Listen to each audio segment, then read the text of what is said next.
அனைவருக்கும் எனது அன்பான வணக்கம். திருவள்ளுவர் இயற்றிய திருக்குறளில் அறத்துப்பால் அதிகாரம் 11 செய்நன்றி அறிதல் 103வது குறள்.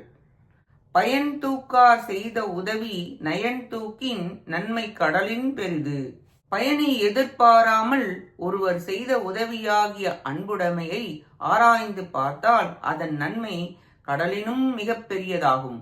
இன்னார்க்கு இன்ன உதவி செய்தால் நமக்கு இன்ன நற்பயன் உண்டாகும் என்று தமக்கு ஒரு பயனை நோக்காதவனாய் அன்புடைமையாய் ஈரமுடைமையாய் செய்த உதவியின் நலம் நிலத்தில் உள்ள கடலினும் பெரியதாகும். பயன் கருதி உதவி செய்வது அது தர்மமாகாது. ஆராய்ச்சி செய்யாமல் கருணையால் உதவி செய்வது மிக பெரியது.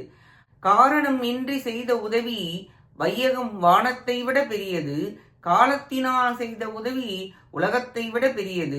பயன்களை எதிர்பாராமல் செய்த உதவி கடலை விட பெரியது என்று விளக்கி நம்மால் அளவிட முடியாது மிக மிக பெரியது என்று விளக்குகிறார் திருவள்ளுவர். 101, 102, 103 இந்த 3 குறள்களால் காரணமின்றி காலத்தால் பயனை எதிர்பாராமல் செய்த உதவி அளவில்லாதது, அளவிட முடியாதது என்று கூறப்பட்டது. நன்றி, வணக்கம்.